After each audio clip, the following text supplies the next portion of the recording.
How to turn on or turn off auto erase data after 10 failed passcode attempts on the iPhone 16 series.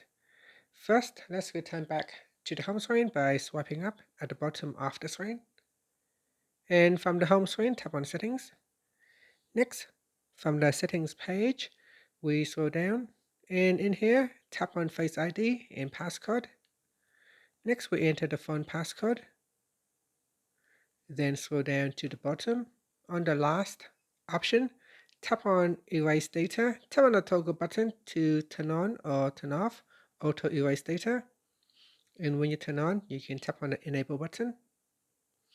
If you turn this on, then after 10 failed passcode attempts, your phone will automatically erase and wipe all the data on the device.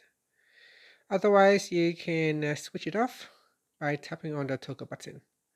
And that's it. After, you can tap on the back key or swipe up to return back to the home screen. Thank you for watching this video. Please like and subscribe to my channel for more videos.